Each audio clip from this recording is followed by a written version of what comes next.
Minos, fils de la déesse Europe, a des désirs de puissance. Il a des désirs de... Ouais, il aimerait bien être roi de quelque chose. Bon. Mais il n'a pas... Bon, il a pas un look très avantageux. Il est un peu randouillé du côté de la bedaine. Cheveux en broussailles. Une barbe approximative. Genre de type à vous raconter des histoires. Peut penser à quelqu'un. Enfin bref. Il veut être le roi de quelque chose, mais il ne sait pas de qui, alors il ne sait pas de quoi. Alors il s'adresse à Zeus. Il dit, ouais, Zeus, tu pourrais pas... je voudrais être roi, je voudrais être euh, roi du monde. Ah non, la place est déjà prise, ce qu'il lui dit Zeus. Ouais, je suis désolé, hein. Bon, je sais pas, moi, roi de Crète, ça me va, quoi. Ouais, j'ai pas le temps de soit à quelqu'un d'autre. À quelqu'un d'autre, c'est pas évident. Athéna est occupée, Hadès est dans ses enfers. Il y a Poséidon qui écoute cette parole de mortel et qui veut bien lui faire quelque chose pour lui. Ok, je m'occupe de toi, mais à une condition, hein. Oh, ce que tu veux du moment que je suis roi, moi ça me va, hein. Oui, mais il y a quand même une condition, t'es d'accord? Oui, oui, vendu, d'accord, ok, allez, vas-y. Qu'est-ce que tu peux faire pour moi? Je te propose un prodige du style, tu vois, un taureau magnifique qui sortirait de la mer, dans l'écume des vagues. Qu'est-ce que t'en penses? Ouais, c'est pas mal, ça, ouais, ça va le faire, hein. Les gens, quand ils vont voir ça, ils vont croire que, ouais, ouais, ouais. Une condition, hein, c'est qu'à la fin du prodige, tu dois me sacrifier ce taureau. C'est d'accord? Ouais, ouais, ouais, ouais, y a pas de problème, d'accord, qui dit Minos. Et là, il rassemble tout le monde, tout son petit peuple est là, les domestiques, la plèbe, les gens du petit peuple, et puis tout le monde aperçoit le prodige, tout le monde participe au prodige. Et Minos qui est là, il semble donner des ordres aux éléments, puis il dit oui, vas-y, sors, taureau. Et puis à ce moment-là, il y a un taureau d'une blancheur immaculée qui sort de l'écume, une bête, waouh. Les gens, quand ils voient ça, ils disent waouh, ouais, Minos, t'es bien un roi et tout ça. Et c'est comme ça que Minos est devenu le roi de son pays. Ouais, mais comme tout bon politique qui se respecte, Minos, il a oublié sa promesse. Et de sacrifier le taureau, non, il l'a pas fait. En plus, c'est une belle bête, alors non, non, je vous gardez, hein.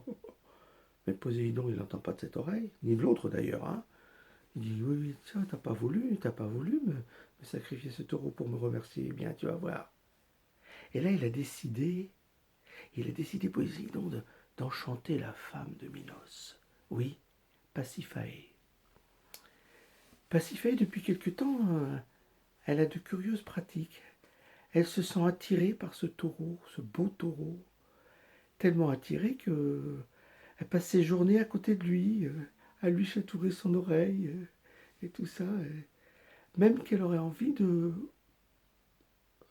Ouais, ouais, ouais, ouais, c'est à quoi vous pensez? Elle sait pas trop comment s'y prendre, alors elle a demandé à Dédale s'il pouvait pas fabriquer quelque chose dans lequel elle pourrait se glisser, et puis comme ça le taureau pourrait là... Dédale, il a fait, ouais, Dédale, oui, il rend service aussi, lui, ouais. Il a fabriqué une espèce de peau dans laquelle s'est glissé Pasiphae et le taureau s'est glissé. Bon, enfin voilà quoi. 9 mois après, un enfant est né. Minos est content, il va être papa. Ah ouais. Et là, il arrive près du berceau, puis il voit le petit Woody, goudi, goudi, goudi, qu'il est mignon. Il a des petits pétons, oui, oui, oui, oui, ces petites mimines, oui, oui, oui. Ouais, ces petites cornes, oui, oui, ouais, ces petites. Ces petites cornes, il soulève le bébé, et le bébé se met à meugir. Meuh. Il a des cornes sur la tête. Oh, Minos, il sent bien qu'il s'est fait. Ah ouais. Et les cornes que ce petit a sur la tête, c'est peut-être lui qui devrait les avoir sur la sienne. Ah, il est pas content, hein, mais bon, il est roi, donc il peut pas trop dire qu'il s'est fait avoir, hein. Alors, alors, il décide de garder le fils et puis de l'appeler. Bon, vu que c'est Minos, hein, et que lui, il a une tête de taureau, le nom a été vite trouvé, hein. Minotaure. Et le petit Minotaure, il grandit. Et il devient une belle bête, c'est le cas de le dire. Seulement, il a des curieuses pratiques. Il n'est pas que vegan, hein. Non, non, non, non. Lui, ce qu'il lui faut régulièrement, c'est de la chair humaine. Ouais. Il grandit, il devient même menaçant, alors il faut le mettre quelque part. Alors Minos demande à Dédale de fabriquer un endroit où il pourrait mettre son fils et où il serait tranquille, quoi. Oh, je pense à une sorte de palais. Comment tu vas l'appeler ton palais? Ben, on va appeler euh, la sortie bifurque à droite quand tu rates. Oui, c'est le palais de la sortie bifurque à droite quand tu rates. Non, c'est trop long comme nom, hein. Euh, la sortie, la sortie à droite quand tu rates. Non, la sortie. Non, non, non, bah dis tout de suite que hein, les gens vont trouver hein, la sortie. Bon, on va l'appeler labyrinthe alors. Oui, labyrinthe, c'est bien.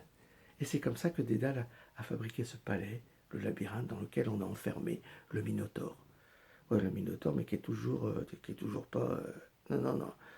Vegan, d'accord, mais il lui faut toujours cette chair fraîche. Alors, tous les ans, le roi Minos exige de ses sujets que chaque cité sacrifie 7 garçons et 7 jeunes filles pour le Minotaure. Ouais, ouais, ouais, ouais. Cette année-là, c'est au tour du roi Égée de sacrifier 7 jeunes filles et 7 garçons. Et parmi ces 7 jeunes filles et 7 garçons, il y a son fils. Oui, son fils qui s'appelle Thésée. Il a dit, ouais, t'inquiète papa, je vais m'occuper moi du Minotaure, tu vas voir. Je vais en faire qu'une bouchée, t'inquiète, non, tout va bien se passer. Mais non, ne pleure pas, mais non, ça va aller, je te dis. Bah, Égée est inquiet quand même. Bon, d'accord, tu peux le faire, d'accord, ok, vas-y, va tuer le Minotaure, mais quand tu reviendras, surtout n'oublie pas de hisser une voile blanche pour me dire que tout s'est bien passé, hein, d'accord? Ouais, d'accord, qu'il a dit le fils. Bon, Thésée, c'est, comment vous dire, c'est un petit gars, il est un peu prétentieux, hein. Bon, d'accord, c'est un beau gars, il est bien costaud, bien baraqué, mais il- un peu prétentieux, quoi. Mais bon, quand il arrive, il dit, ouais, moi, je vais en faire qu'une bouchée du Minotaure, vous allez voir. Il y a Ariane aussi, une des filles du roi Minos, qui le voit passer, qui le voit arriver, qui dit, waouh, t'as vu le garçon, là? Qu'est-ce qu'il est beau, waouh, musclé et tout. Faudrait, je sais pas, moi, quand même pas laisser mon frère le... Ariane, en fait, elle est tombée amoureuse de Thésée. Bon, Thésée, c'est à peine s'il la voit, hein. Mais bon, il y a du boulot, lui, hein, il doit tuer le Minotaure, hein.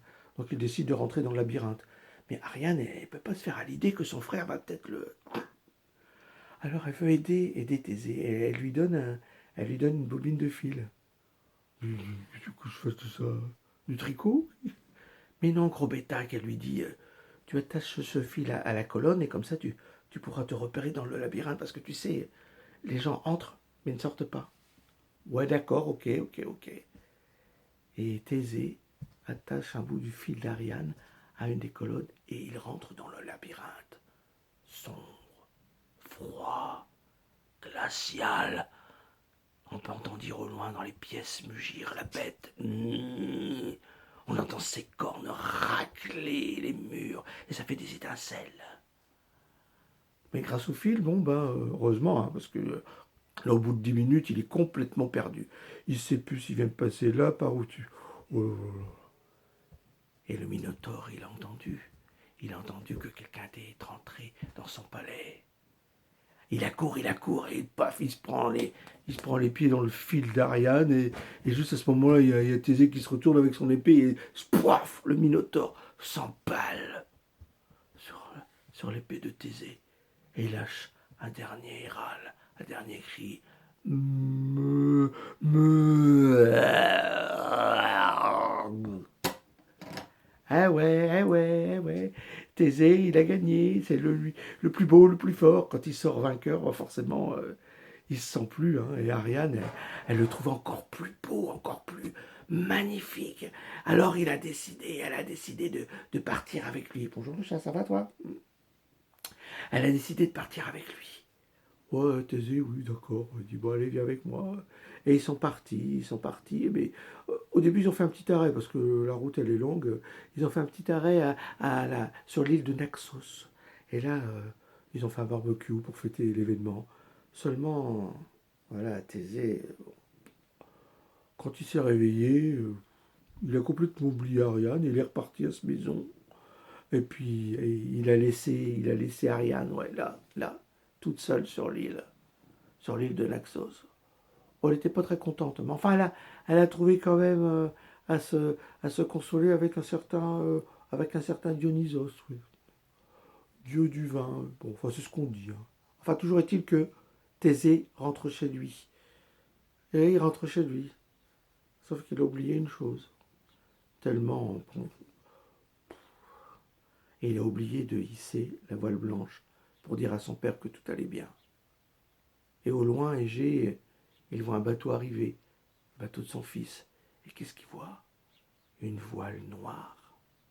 Ça veut dire que... Et de désespoir, eh bien de désespoir, Égée s'est jeté dans la mer qui porte son nom. Égée a sauté. Et tu sais, Mimi, l'histoire, elle est terminée. À bientôt.